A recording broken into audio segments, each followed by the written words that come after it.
What's the most ridiculous reason you found yourself in court? I moved into this tiny duplex in Riverside, thinking I'd finally found the perfect place. My neighbor, Mrs. Holloway, was this quiet lady in her 70s who barely left her house except to check the mail. Between our two units was this massive lemon tree that had been there forever. The branches hung way over into my yard, dropping bright yellow lemons everywhere. I'm talking dozens of them every week. At first, I just let them rot on the ground, but my friend Kate told me I was crazy for wasting free lemons, so I started collecting them. These weren't just any lemons either. They were huge, juicy, and perfect for everything. I made lemon bars for work, squeezed fresh lemon juice for my morning tea, even gave bags of them to my coworkers. Everyone kept asking where I bought such amazing lemons. For 3 months, everything was perfect. I had more lemons than I knew what to do with, and Mrs. Holloway never said a word. She'd wave politely when she saw me in the yard, and I figured we had this nice, quiet neighbor thing going. Then one Saturday morning, I was out picking lemons straight off the branches that hung over my fence. I needed a bunch for this big dinner party I was hosting. Mrs. Holloway came out her back door and just stood there watching me with this weird expression. I waved and called out, "Good morning. Hope you don't mind me grabbing these. They're so good." She didn't wave back, just stared at me for like 30 seconds, then went back inside without saying anything. I figured maybe she was having a bad day. Old people can be moody, right? A week later, I got this thick envelope from a law office.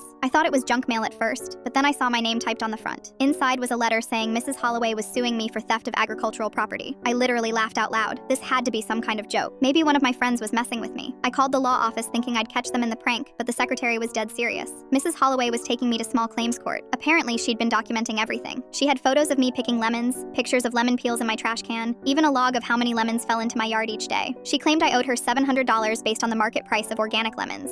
$700 for lemons that fell in my yard. I had to hire a lawyer, which cost me $300 just for the consultation. He explained something called the doctrine of encroachment, which basically means if your neighbor's tree hangs over your property, anything that falls from it becomes yours. Court day was absolutely insane. Mrs. Holloway showed up with a briefcase full of evidence like she was prosecuting a murder case. She had printed photos, receipts from the grocery store showing lemon prices, and this detailed chart tracking my criminal activity. Her lawyer stood up and argued that since the tree trunk was on Mrs. Holloway's property, every single lemon belonged to her, no matter where it fell. He kept calling me a fruit thief with this super serious face. My lawyer countered with property law and precedent cases. The judge looked bored out of his mind listening to legal arguments about lemons. Then the judge asked the question that changed everything. How many lemons are we actually talking about here? I estimated maybe 40 lemons total over 3 months. The judge paused, looked at both of us and said, "I'll pay the $700 myself if you both agree to stop wasting this court's time with citrus fruit." Mrs. Holloway's lawyer whispered something to her, and she shook her head firmly. She wanted her day in court. The judge ruled in my favor, saying fallen fruit was indeed my property. But then he suggested we get a property survey to settle the boundary dispute once and for all. Mrs. Holloway agreed, probably thinking it would prove she was right. 1 month later, the surveyor knocked on my door with the results. The property line wasn't where either of us thought it was. The entire lemon tree, roots and all, was actually 3 feet inside my property line. Mrs. Holloway had been technically trespassing every time she looked at that tree for the past 20 years. I walked over to her door with a big box of fresh lemons and rang the bell. When she answered, I handed her the box and said, "No hard feelings. Take as many as you want." She never sued anyone again.